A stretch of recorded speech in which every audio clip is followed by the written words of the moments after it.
Zeeland gaat haar aandelen in de kerncentrale in Borselen verkopen aan het Rijk. Is dat wel zo'n goed idee?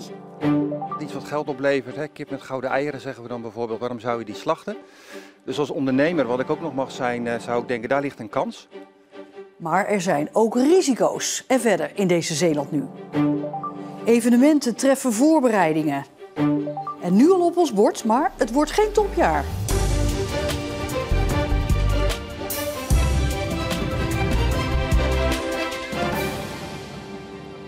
Goedenavond. Nog voor de zomervakantie zou er uit Den Haag een bod moeten liggen voor de overname van de kerncentrale. De provincie en de 13 Zeeuwse gemeenten zijn nu voor 70% eigenaar van de aandelen van de centrale via het Zeeuwse energiebedrijf ZEH. Maar de Zeeuwen willen er vanaf. Hoeveel geld er dan voor die aandelen moet komen vanuit Den Haag, dat is nog onduidelijk. De kerncentrale in Borselen is voor 70% in handen van de Zeeuwse overheden. De Duitse energiereus RWE moet het met 30% van de aandelen doen. De handel in elektriciteit die opgewekt wordt door de centrale is een commerciële aangelegenheid. Met bijbehorende risico's. En daar wil de provincie vanaf. Wij zijn eigenlijk van mening dat dit soort risico's verbonden aan een commerciële partij niet horen bij een overheid zoals de provincie. De afgelopen jaren draaide de kerncentrale als een tierenlier. Daardoor hebben de Zeeuwse overheden nu honderden miljoenen in reserves opgebouwd. Is verkopen dan wel zo'n goed idee? Ja, ik kan me dat heel goed voorstellen. Want iets wat geld oplevert, hè? Kip met gouden eieren zeggen we dan bijvoorbeeld, waarom zou je die slachten? Dus als ondernemer, wat ik ook nog mag zijn, zou ik denken, daar ligt een kans. Maar als politicus kijk ik daar echt anders tegenaan. Want een hoog rendement gaat vaak samen met een hoog risico. En dat geldt ook hier. Er zijn ook tijden geweest dat we helemaal geen dividenden van hadden. Dus het is heel wisselend, afhankelijk van de energieprijzen. En op het moment dat de kerncentrale ongepland dicht is en langere tijd dicht, dan loopt dat gigantisch terug. Dan zie je dat daar enorme bedragen mee zijn gemoeid. En dus wil de provincie toch de kerncentrale verkopen. De staat der Nederlanden is daarvoor de meest geschikte partner, zo wordt gedacht. Met dat de beoogde sluitingsdatum komt, maar ook de mogelijkheid om hem langer open te houden. Met de mogelijkheid dat er meer kerncentrales komen. Denk je van, het is wel goed als gewoon het Rijk daar de verantwoordelijkheid voor neemt. Maar wat vraag je dan voor zo'n centrale? Oh jeetje, dat is iets wat je eigenlijk aan het ministerie zou moeten vragen. Daar zijn allerlei deskundigen die zich daarover buigen. Voor de SGP kan de prijs alle kanten op, maar er moet wel aan voorwaarden worden voldaan.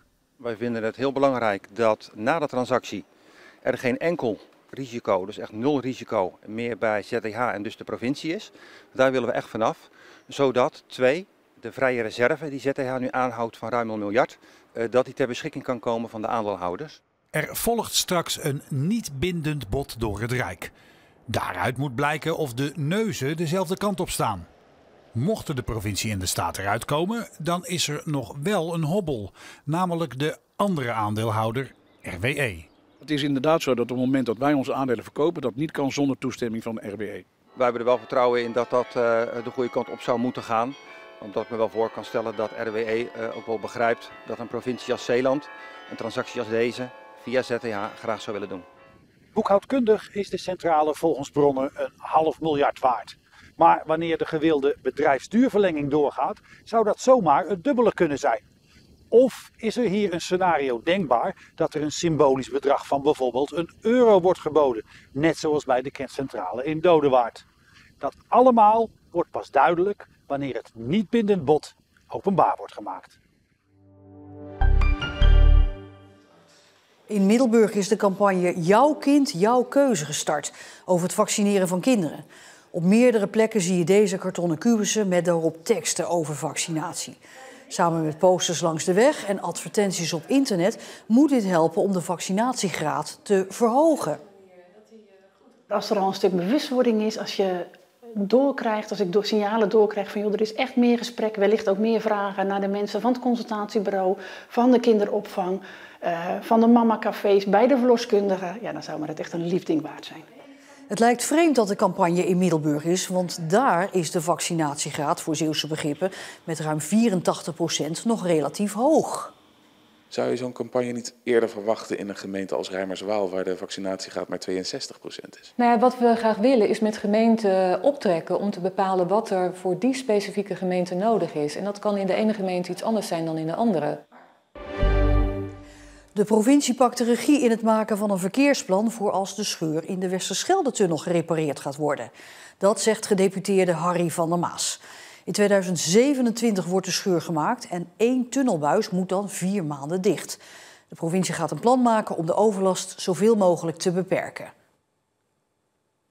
Evenementen nemen maatregelen vanwege de tropische temperaturen van morgen. Zo is het ringrijden in Overzande afgelast en andere evenementen regelen extra water- en schaduwplekken.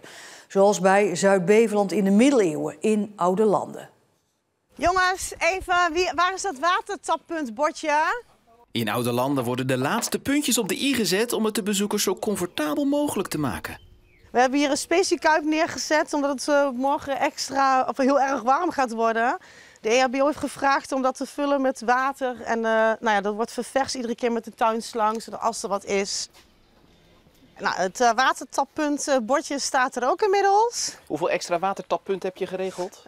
Deze is extra, zeg maar. Voor de rest is gewoon natuurlijk bij de catering en aan de andere kant bij de riddervelden kunnen mensen gewoon water ophalen. We gaan nu even het open veld op. Lijkt me best heet zo in het open veld. Ja, nou ja, er komen ridderkampementen. Die hebben zeg maar hun eigen middeleeuwse tenten allemaal. Dus dit komt straks helemaal vol te staan. En die hebben ook luifels. Dus die kunnen in principe gewoon in de schaduw zitten. En ik zie daar ook een schavot. Ja, daar willen we emmertjes neerzetten. Dat met water erin, met sponsjes. Dat dan bijvoorbeeld een vader of zo in het schavot kan. En dan kunnen de kinderen erop mikken. Bezorgde dit jouw kopzorgen, het warme weer?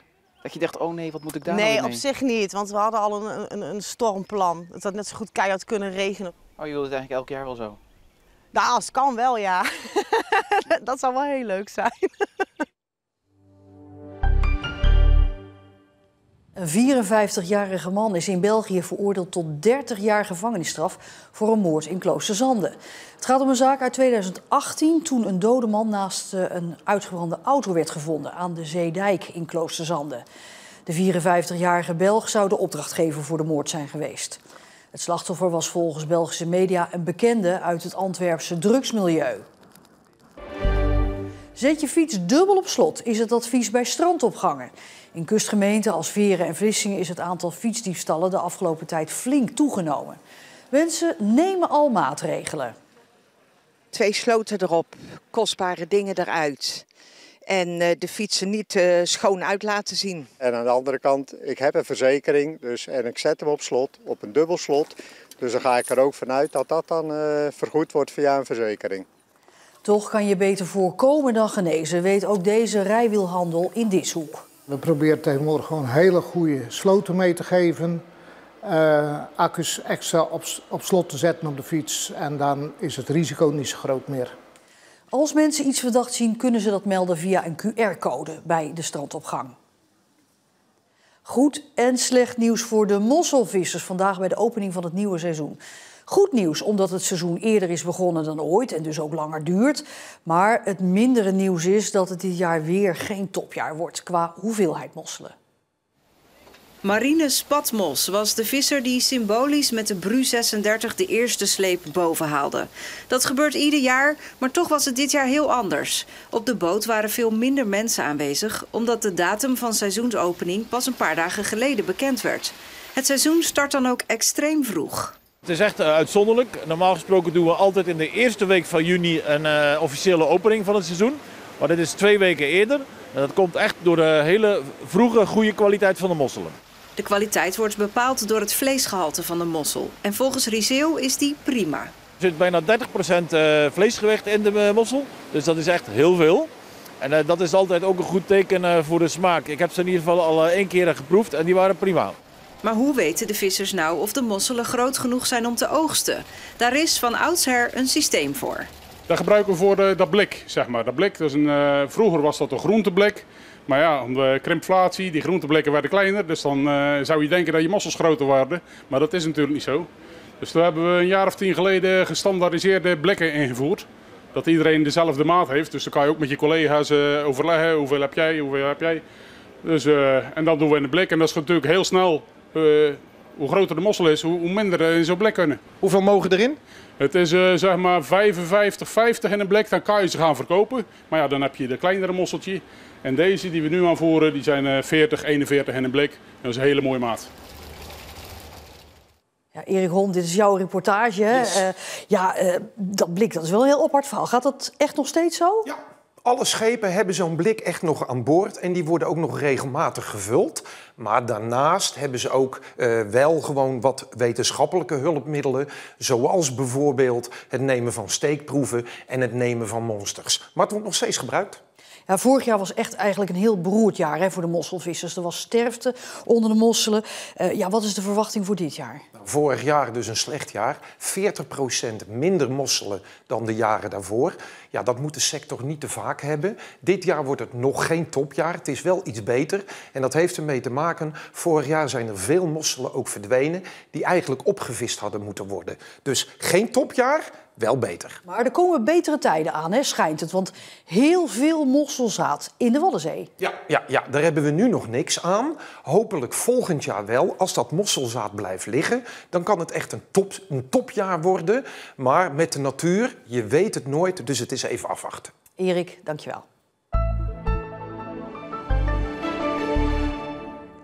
Zomer in Zeeland. Temperaturen hier 25 tot 28 graden. En op het strand was er gelukkig een verkoelend windje. Morgen volop zon en tropische temperaturen, we hadden het er al over, tot boven de 30 graden in Zeeland. Vanaf zondag komt er een afkoeling vanuit het westen met kans op een regen- of een onweersbui. En op onze site en social media kanalen meer nieuws in Zeeland. Daar meer over die tropische hitte. Ja, goed voor het toerisme zou je zeggen, maar er is inmiddels al wel een enorm neerslagtekort. Met alle gevolgen van dien. En tot zover deze Zeeland Nu aan het begin van een zeer warm weekend. Hou het hoofd koel zou ik zeggen en heel graag tot later.